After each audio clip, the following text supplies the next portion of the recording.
गांव के किनारे मिट्टी से बने एक छोटे से घर में दो भाई अपने परिवार के साथ रहते थे। बड़े भाई का नाम शिवेंद्र था और छोटे भाई का नाम निखिल। दोनों भाइयों में इतना प्रेम था कि पूरे गांव में मिसाल दी जाती थी। भैया, आज जंगल वाले पुराने आम के पेड़ों पर खूब पके हुए आम लगे हैं। आज अगर भरपूर आम तोड़ लिए ना तो पूरे हफ्ते बाजार में बेचेंगे। घर का राशन भी आ जाएगा और भाभी के लिए दवा भी खरीद लेंगे। तू हमेशा घर वालों के बारे में पहले सोचता है, यही बात मुझे सबसे ज्यादा पसंद है। चल जल्दी निकलते हैं, धूप तेज हो गई तो पेड़ पर चढ़ना मुश्किल हो जाएगा। पहले कुछ खा लो, खाली पेट जंगल मत जाना। भाभी, अगर अभी बैठकर खाना खाने लगे ना तो गांव के दूसरे लोग सारे आम तोड़ ले जाएंगे। लौटकर आप लोगों के हाथों का खाना खाऊंगा भाभी जी। कावेरी मुस्कुरा तो दी, लेकिन जाने क्यों उसके मन में अजीब सी घबराहट थी। बाबा, आज मेरे लिए सबसे मीठा आम लाना। पिछली बार आपने कहा था लेकिन रास्ते में ही बेच दिया था। इस बार नहीं भूलूंगा। सबसे बड़ा और सबसे मीठा आम सिर्फ मेरे बेटे के लिए होगा, चाहे एक भी आम बाजार में ना बेचूं। उसी समय निखिल की पत्नी सुधा, सुनो, पता नहीं क्यों आज मेरा मन बहुत घबरा रहा है। अगर हो सके तो आज जंगल मत जाओ। सुनो, अगर डर को रोज जीतने दिया जाए तो चूल्हा कैसे जलेगा। तुम चिंता मत करो, मैं भैया के साथ हूँ। अरे पगली, जब तक मैं साथ हूँ मेरे छोटे भाई का बाल भी बांका नहीं होगा। दोनों भाई टोकरी और रस्सियां लेकर जंगल की ओर निकल पड़े। जंगल में चारों ओर ऊंचे ऊंचे पेड़, ठंडी हवा और पक्षियों की आवाजें गूंज रही थीं। काफी अंदर जाने के बाद उन्हें एक विशाल आम का पेड़ दिखाई दिया। उसकी डालियां पके हुए सुनहरे आमों से झुकी हुई थीं। निखिल की आंखें चमक उठी। भैया, आज तो किस्मत खुल गई। इतने सारे आम मैं कितने सालों के बाद देख रहा हूँ।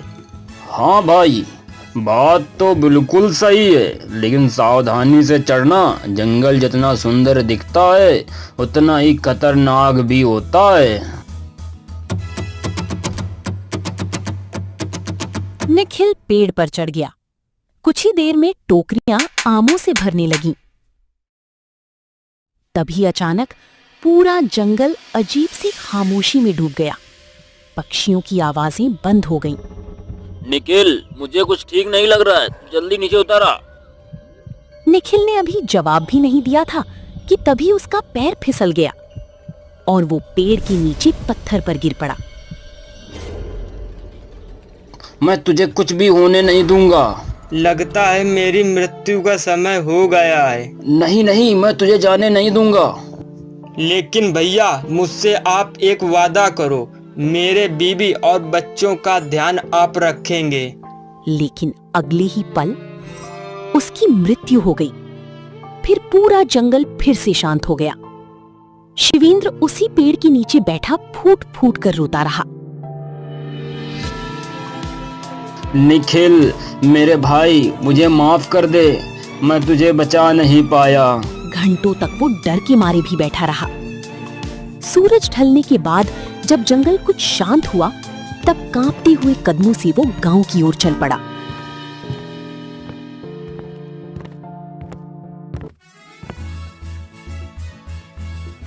माँ, देखना, आज बाबा मेरे लिए सबसे बड़ा आम लाएंगे। उन्होंने वादा किया था, मैं किसी को भी नहीं दूंगा, पूरा आम अकेले खाऊंगा।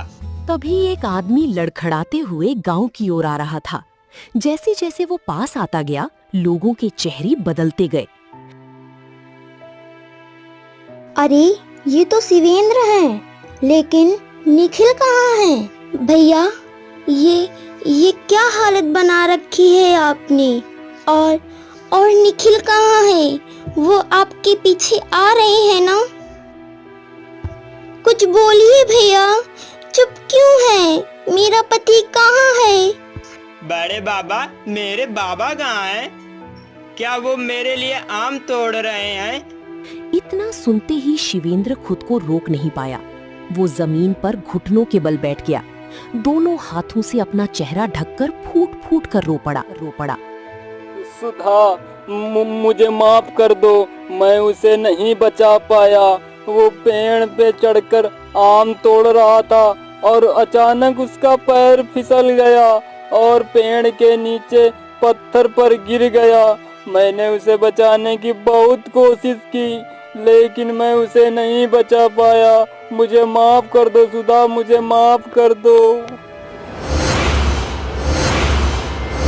नहीं नहीं, ऐसा नहीं हो सकता। माँ उठो ना, बाबा आ जाएंगे, आप रो क्यों रही हो? कावेरी ने सुधा को संभाला। अर्जुन को सिर्फ इतना समझ आ रहा था कि उसके बाबा अब कभी वापस नहीं आएंगे।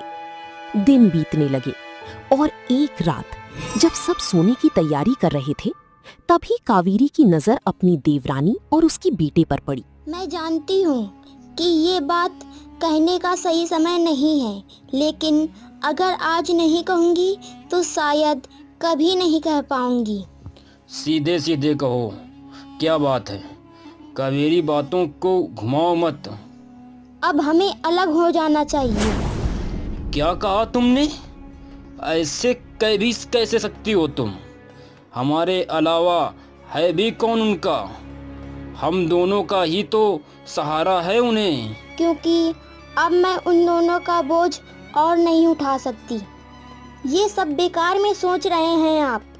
उनकी चिंता मत करिए, वो अपना जीवन यापन कर लेंगे। अपने कल के बारे में सोचिए, अपने भी तो बच्चे हैं, उनका ही पालन पोषण कर लो। बड़ी बात है, तब उनके बारे में सोचना। बात तो तुम सही कह रही हो, क्योंकि अगर आज अलग नहीं हुए तो सारा खर्च हमें ही उठाना पड़ेगा। अच्छा ठीक है, लेकिन मैं कैसे कहूँगा सुधा से? नहीं, आपको नहीं कहना है, मैं कहूँगी। कल सुबह होते ही मैं सुधा को समझा दूंगी। सुबह होते ही कावेरी सुधा के पास जाकर पूरी बातें बता देती है। बातें सुनती ही सुधा समझ जाती है कि अब लोग साथ में नहीं रहना चाहते। अब सुधा के पास जो पैसे होते हैं उससे कुछ दिन तो अच्छे से गुजरते हैं, लेकिन कुछ ही दिनों बाद घर की हालत खराब होने लगती है। बहन जी, कुछ काम मिलेगा क्या? मुझे बहुत जरूरत है काम की। नहीं बहन, मेरे यहाँ तो कोई काम नहीं है तुम्हारे लायक, लेकिन आगे सेठ का घर है, वहाँ तुम्हें कुछ काम मिल सकता है। सेठ जी, कोई काम मिलेगा क्या? मुझे काम की बहुत जरूरत है। कोई भी काम हो मैं कर लूंगी। नहीं नहीं, हमारे यहाँ तुम जैसों के लिए कोई काम नहीं है। मैं नहीं रखता तुम जैसों को काम पर। अब क्या करूं? कहीं काम भी नहीं मिल रहा और ना ही घर में कुछ खाने को बचा है। चलो कावेरी दीदी से मदद मांगती हूँ, जरूर वो मेरी मदद करेंगी। दीदी, ओ कावेरी दीदी, बाहर आइए। हाँ हाँ, आ रही हूँ। कौन है? अरे सुधा, तू बता कैसे आना हुआ? कुछ काम है क्या? दीदी, वो थोड़ा सा आटा मिल जाता तो। आटा? अरे बहन, ये तो मेरे भी घर में नहीं है और ना ही पैसे हैं। अगर बहन मेरे पास कुछ भी होता तो मैं तुम्हारी मदद जरूर करती। बहन, आखिर हम लोग कब तक तुम्हारी मदद करते रहेंगे? तुम कुछ काम करो ना। सुधा निराश होकर वहाँ से लौट आती है और उस दिन सुधा और अर्जुन दोनों भूखे रहते हैं, लेकिन ये भूख सुधा को अंदर ही अंदर तोड़ देती है। क्या फायदा ऐसे जीवन का जिससे मैं अपने बेटे की भूख तक नहीं मिटा पा रही हूँ। अब मैं नहीं जीऊंगी ऐसा जीवन, अब मुझे नहीं जीना। ये सब बातें मन ही मन सोचकर वो जंगल की ओर चल देती है और चलते चलते वो गहरे जंगल में चली जाती है। वहीं पेड़ के नीचे एक साधु तपस्या कर रहे होते हैं। उन्हें आभास होता है कि कोई आ रहा है। इस अंधेरी रात में, और वो भी इस गहरे जंगल में कौन आ रहा है? क्या बात हो सकती है? चलो देखता हूँ चल के। अरे बेटी रुको, इतनी रात को इस जंगल में क्या कर रही हो और ये रो क्यों रही हो? तुम्हें पता है ना ये जंगल कितना खतरनाक है? बाबा, मुझे सब पता है कि ये जंगल कितना खतरनाक है। इसी ने तो मेरे पति को निगल लिया। ऐसे जीवन का क्या महत्व जो अपने बेटे की भूख तक ना मिटा सके। अब मुझे ये जीवन नहीं जीना। बेटी ऐसा मत करो, क्योंकि ये जीवन बार बार नहीं मिलता। तुम्हें कौन सा दुख है, जरा विस्तार से बताओ, शायद मैं कोई सहायता कर सकूं। सुधा ने पूरी बात साधु को बता दी और फूट फूट कर रोने लगी। सुधा की बातों में दर्द साफ दिखाई दे रहा था। तुम्हारा पति नहीं रहा तो क्या हुआ? तुम आमों का व्यापार करो ना। इसी की सहायता से तुम अपने बच्चे को पढ़ा लिखा कर बड़ा कर सकती हो बेटी। लेकिन बाबा, मैं कहाँ आमों का व्यापार कर पाऊंगी? बहुत दूर जंगल से मेरे पति आमों को तोड़कर लाते थे। तुम्हें कहीं जाने की जरूरत नहीं बेटी, क्योंकि यह व्यापार तुम घर से ही शुरू कर सकती हो और अपना जीवन खुशी खुशी व्यतीत कर सकती हो। लेकिन बाबा, आमों का व्यापार घर से ही कैसे संभव है? मेरे पास तो इतने पैसे भी नहीं हैं कि पहले आमों को खरीद लूं, फिर बाजार में जाकर बेच दूं। अब आप ही बताइए बाबा, मैं क्या करूं? ऐसा जीवन जीने से अच्छा है कि मैं मर ही जाऊं। बेटी तुम्हें कल सुबह सब पता चल जाएगा, लेकिन अब तुम्हें मरने की जरूरत नहीं है बेटी। ठीक है बाबा, लेकिन आप यहाँ इतनी रात को क्या कर रहे हैं? ये जंगल मेरा घर है और मैं इसी जंगल में रहता हूँ और तपस्या करता हूँ। लेकिन जब तुम किसी मुसीबत में हो तो आंखें बंद करके मुझे याद करना, मैं आ जाऊंगा। अब सुधा घर लौट आती है और सो जाती है। अगले दिन सुधा जैसे ही उठती है, वो देखती है कि घर के बाहर बहुत सारे आम के पेड़ आमों से भरे लगे थे। वो आमों को तोड़ने लगती है। जब सुधा आम तोड़ रही होती है, तभी कावेरी उसे देखती है। वो देखते ही तुरंत घर के अंदर चली जाती है। उठो जी, जरा बाहर भी देखो जाकर। वो सुधा के यहाँ बहुत सारे आमों से भरे पेड़ लगे हैं। ये कैसे हो सकता है? भला रातों रात कैसे आम के पेड़ बड़े हो गए और उन पर आम भी लग गए?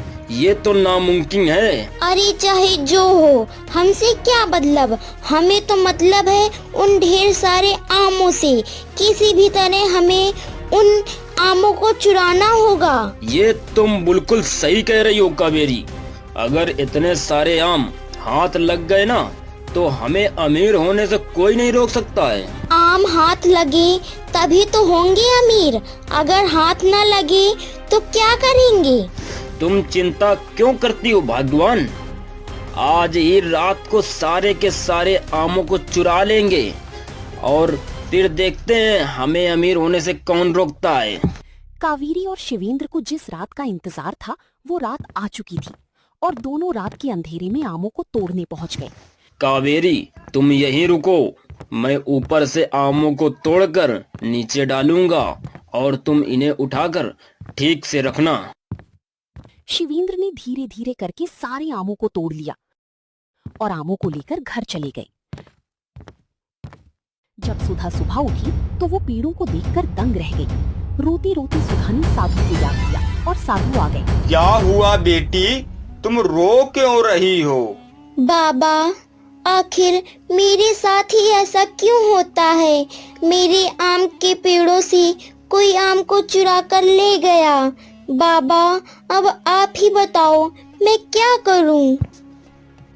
तुम चिंता मत करो, चोर चाहे कोई भी हो, वो बच नहीं पाएगा। पेड़ आमों से फिर भर चुका था। कावेरी और शिवेंद्र फिर से आमों को तोड़ने आए। अरे कावेरी, आज आम तो कल से भी ज्यादा हैं। आज तो मजा ही आ गया भाई। अब बोलते ही रहोगे कि आमों को भी तोड़ोगे? जल्दी तोड़ो, क्योंकि अगर कोई आ गया तो हाथ ही मलते रह जाओगे, समझे ना? हाँ हाँ भाग्यवान, जा रहा हूँ। शिवेंद्र आमों को तोड़कर नीचे डालने लगा और कावेरी उन्हें उठाकर टोकरी में रखने लगी। कुछ ही देर में उनकी टोकरी भर गई। वे टोकरी को ले जाने लगे, तभी आम के पेड़ से कुछ जटाएं निकली और शिवेंद्र कावेरी को पकड़कर जकड़ने लगी।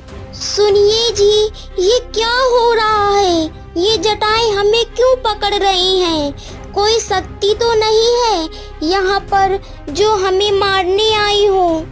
अरे कौन है भाई? हमें छोड़ो, हमने कुछ नहीं किया, हमें जाने दो, हम लोगों को छोड़ दो। अचानक तेज रोशनी उत्पन्न हुई और साधु जी प्रकट हुए। उधर सुधा भी घर से बाहर आ गई। अरे दीदी, इतनी रात को आप लोग यहाँ क्या कर रहे हैं? बेटी, यही दोनों चोर हैं जो रातों रात तुम्हारे आमों को चुराते थे और आज भी चुराने आए थे। बेटी, तुम लोग मेरे पेड़ों से आम चुरा रहे थे। 2 वक्त की रोटी खिलानी पड़ेगी, इसीलिए तुम लोगों ने हमें और हमारे बच्चे को अलग कर दिया। अर्जुन के पापा ने क्या नहीं किया तुम लोगों के लिए, यहाँ तक कि अपनी जान तक दे दी। और तुम लोगों ने उनके बच्चे को 2 वक्त का खाना भी नहीं खिला सके। ये तो बाबा की कृपा है जो आमों का व्यापार करके जीवन जी लूंगी। सुधा, हमसे बहुत बड़ी गलती हो गई है। मुझे अपनी गलती समझ आ गई है। मुझे क्षमा कर दो सुधा, मुझे क्षमा कर दो। बहन, सारी गलती मेरी थी। मेरे ही बहकावे में आकर इन्होंने ये सब किया। बहन, इन्हें माफ कर दीजिए। हो सके तो मुझे भी माफ कर देना।